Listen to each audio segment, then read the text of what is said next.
Hi, my name is Tori Shendel Cox. I'm the Virginia G. Schrader Curator of Art at the Evansville Museum, and today we have a special guest. Emily, thank you so much for your time, and I'm going to hand this telecast to you. Oh my gosh. Well, thanks for the big handover. Um, for those people that don't know me or know about me, I used to live in Haney's Corner Arts District, not too far from this beautiful Alhambra Theater, and just got some really good traction with some of the historic landmark art that I did, and then put it onto wearables. And last year I got involved with Indiana Fashion Week, and I was an on-ramp cohort is what it's called, where they pick 30 plus artists from around the state to meet creatively for a weekend, put our heads together, and actually talk about how to have a sustainable art business, which is really tough these days, obviously. But in the process of making those contacts with Indiana Fashion Foundation and also Indiana Arts Commission, I just met some really fabulous people, and my art business, the numbers were going down, and I'm a full-time artist, so that's concerning. Yeah. And I needed to really look at different ways to cast a wider net. Mm-hmm. So having met some of these people I felt super comfortable with at this point, casting that wider net actually meant moving to a bigger city. Mm-hmm. And opened up a studio. I actually secured the studio before I moved here full time. Wow. So I got the studio in November, and it's at Circle City Industrial Complex. It's about a mile due east of Monument Circle. Mm-hmm. There's over 100 plus artists in that particular huge old car factory building. They used to make car parts, I believe. And then there's a brewery, Center Point Brewery, at the top of the building, the beginning of the building. And then there is a distillery, 8-day distillery, at the end of the building. And a chocolate factory's going in, a bowling alley's going in. We have Indiana Writers Workshop, and a lot of nonprofits. So we also forgot about this. We have an indoor winter farmers market there too, which I was doing that every Saturday. And I actually just absolutely loved it. I'm on the first floor in that building. So Rod Austin, who's a great wood craftsman from Kentucky, and a lot of people in Evansville also know him, and he's had some great pieces that working together at Evansville Museum. He helped me set up a mobile rolling cart for me to just push that cart down the warehouse hallway and then be at the Saturday Winter Farmers Market. Mm-hmm. So I would go every Saturday, but I don't know. It's going to be hard for me not to talk about COVID-19 mm-hmm. because everything has stopped. And I really think it's important for me to talk about it. And reason being, there's a lot of artists out there that are struggling right now. It is my 100% income. So when you don't have income, you can't pay the bills. So I just think it's really important for other artists to see me telling my story as well, to let them know that they are not alone, mm-hmm. To try not to panic about it, even though honestly I've had my ups and downs. Mm-hmm. Right now, I am lucky that I am affiliated with Indiana Fashion Week, because they opened up a new studio on the second floor, really close to my studio in the same building. And they were getting ready to have their grand opening. I was going to have a grand opening Earth Day, April 22nd. And what started when all of this happened and there was the mandate from Governor Holcomb, mm-hmm. People were like begging me, like, let's get on the face mask thing, and what are you doing? And well, I had to put the proverbial face mask on myself. I don't know how else to explain it. I had to apply for food stamps. I had to apply for public assistance. That is not something was comfortable with. Never thought I would have to do it. Not that I made a grand amount making art per se, but it just wasn't something that I ever thought that I would have to do. But here I am. So I actually had a telephone appointment yesterday with FSSA, Family and Social Services Administration. And you know what? You have to stop for a moment, take a moment, make sure you have your family and your friends surrounding you, and you're checking in on each other, and you have to adapt and adjust. But the important thing is, as a creative, no matter whether it's a musician or what, you still need to create every day, because that's who you are by your nature. Right. You're creative. So it was crazy. Like, one day it's like, okay, I've got to do my taxes, because if I don't do my taxes, I won't get my stimulus check, and I really need that. And then another day it was working out a new pandemic lease with my landlord, who fortunately we worked out a 90-day new contract just for now, and we'll reassess that when I come back around. Called my credit card companies, companies that had automatic withdrawal, Adobe Creative Suite, what have you. So it's like, okay, let's take care of ourselves. And that's the important thing too. Take care of yourselves. Mm-hmm. And for me, and I think for a lot of artists, taking care of yourselves means still being creative. However, it's a situation of grief. And so everybody handles grief differently. Mm-hmm. So some people can't create right now. They're just not in that place. And I understand that too. But I started to hand paint bags. I can never get away from a handbag. It will always forever be part of what I do. Mm-hmm. And I had a friend of mine who works at USI, and some other people, actually my son and his fiance, they're like, Mom, your art is changing.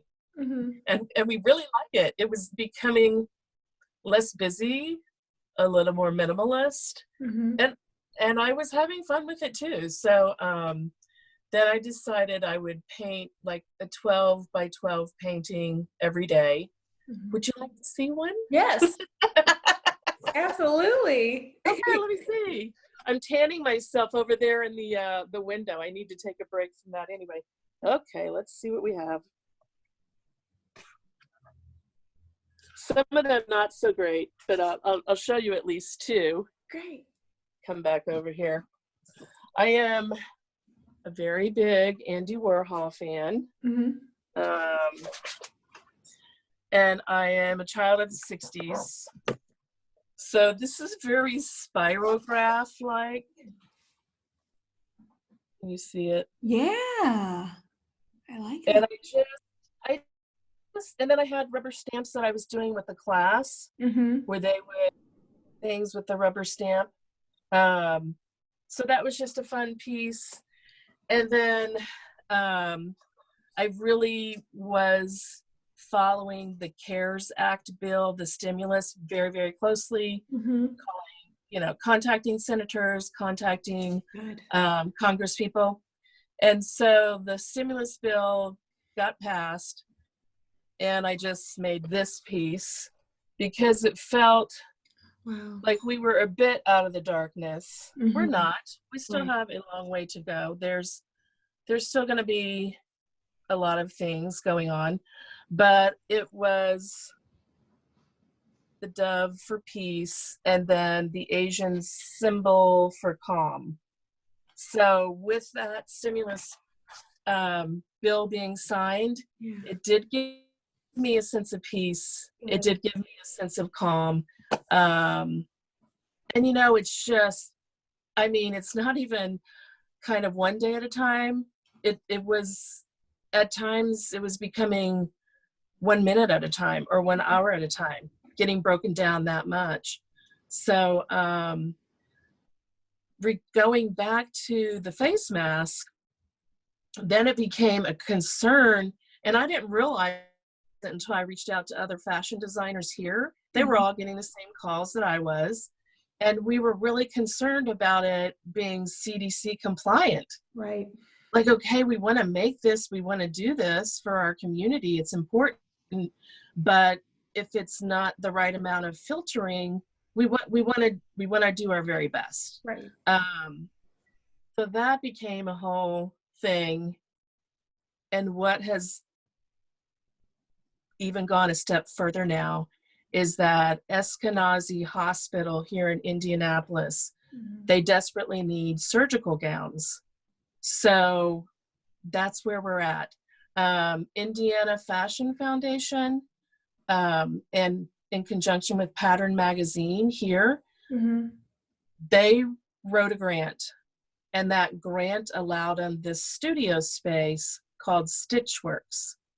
It is history in the making for fashion in the state of Indiana, in that it is the very first industrial cut and sew studio. And so it's kind of a big deal. And yes, who would have thought that the first project we would work on in that industrial cut and sew would be a project of such high regard and importance. right. So, we're all trying to do our social distancing while we work today. I've really pretty much had moved quite a few things home so I could work on what I needed to at home and not worry too much about that.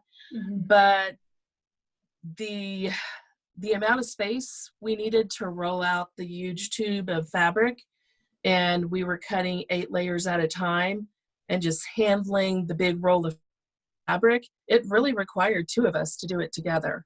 So today we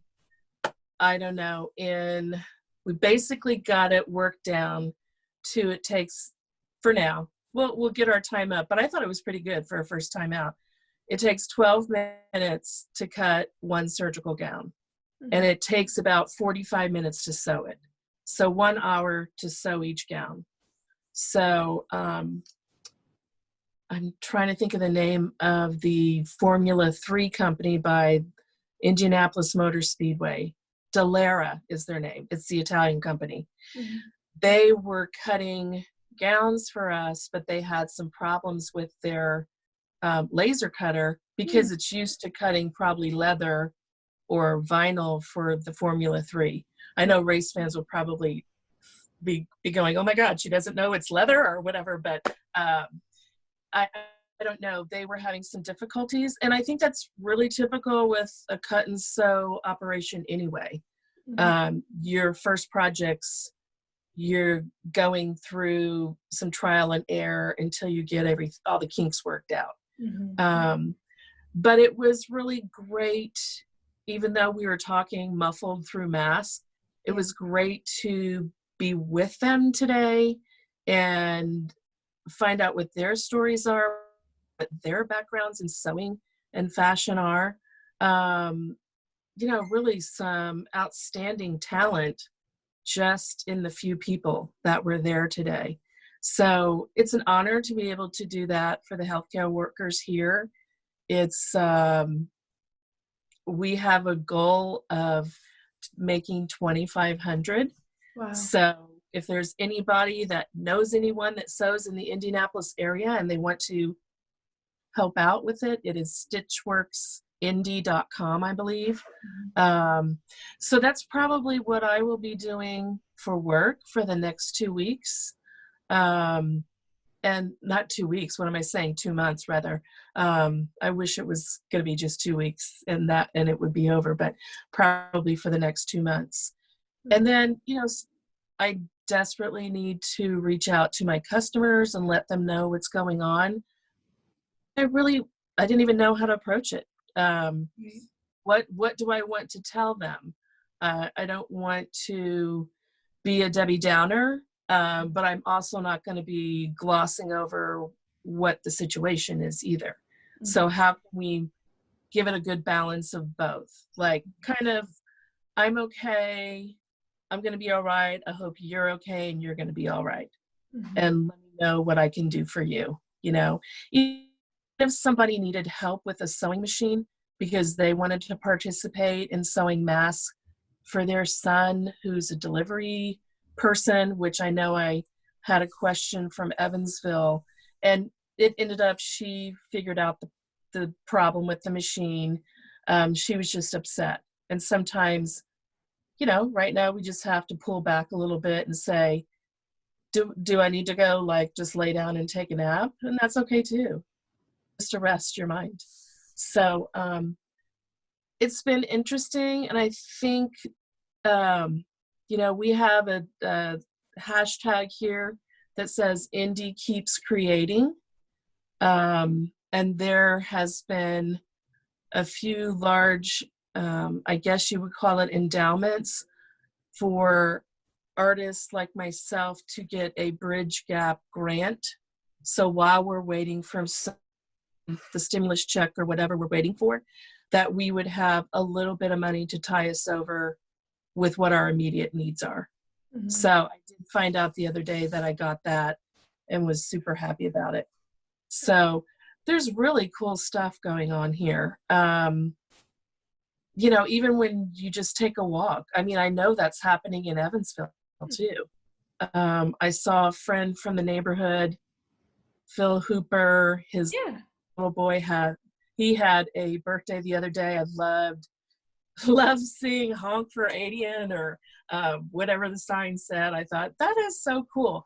There are things that if we think a little different, we can make it work for how it is right now. And I mean, I love that. I'm just loving the art behind you. That's and just loving that you reached out to me as well. You could have reached out to numerous other people, but I appreciate that you reached out to me. So. Oh, no, absolutely. We were just thrilled to see what you were doing, my boss and I, and we wanted to reach out and see if we could have a moment of your time, which we sincerely appreciate. It's important to get the artist story. It's important to have a, like you said, realistic understanding of what's going on.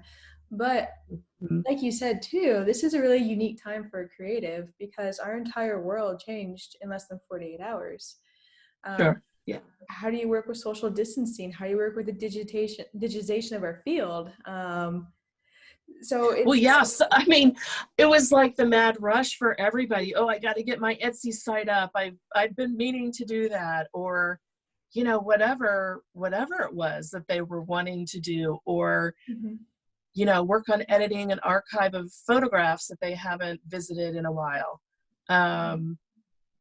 And I mean, I haven't done online classes at all. And I'm thinking, okay, I'm going to try that.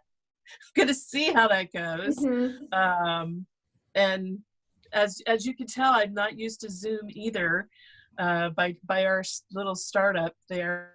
But, you know, we managed to find out, and we talked to friends and asked them, you know, for little tips to see how we can do better.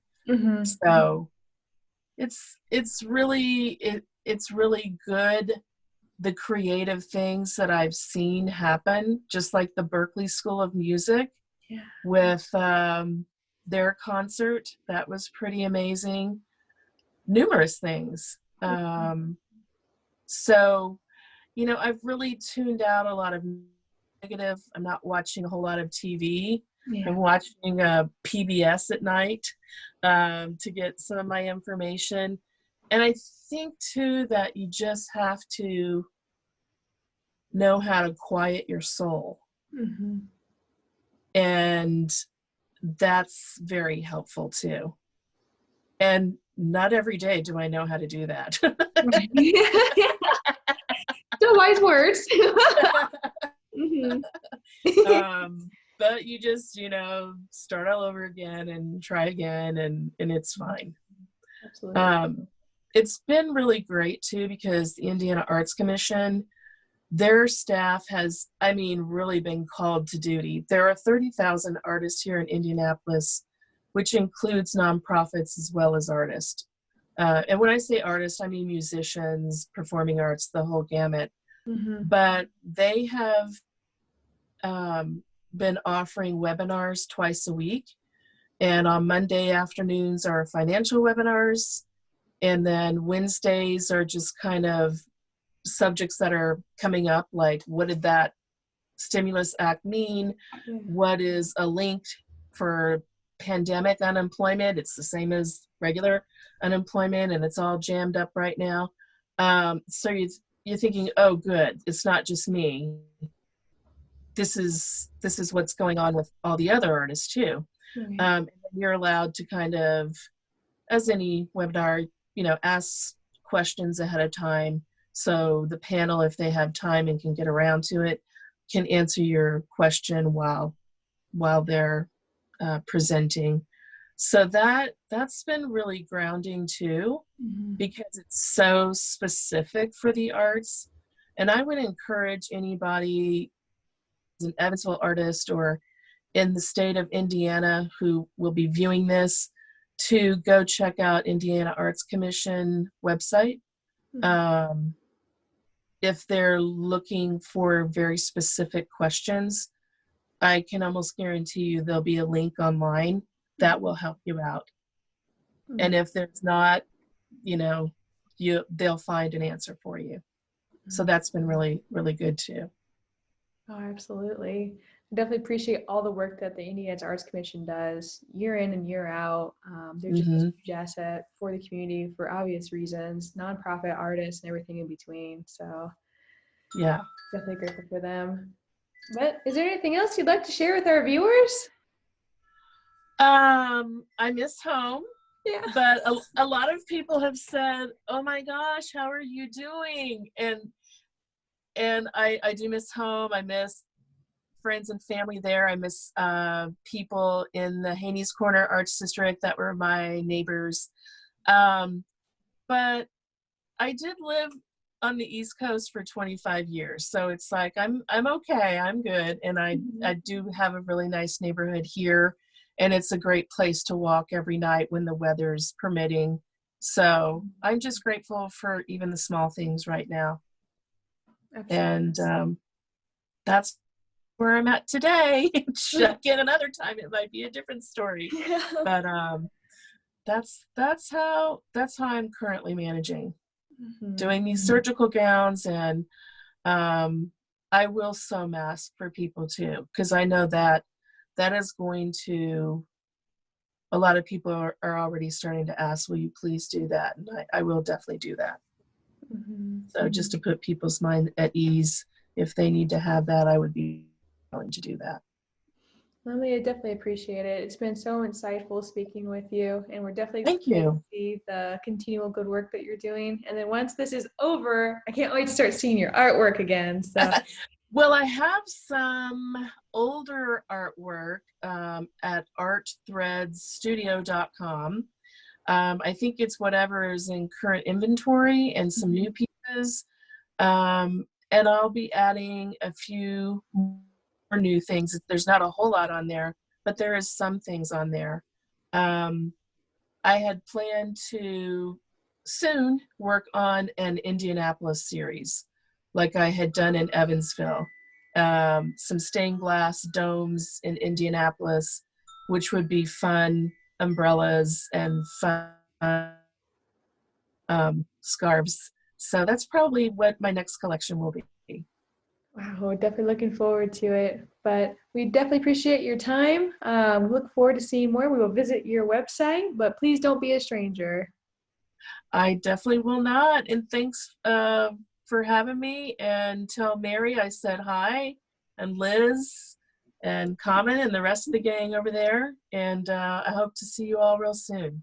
Absolutely. Well, this is an Evansville Museum recording, and we definitely hope to see you soon. So bye for now. Thank you. Bye-bye.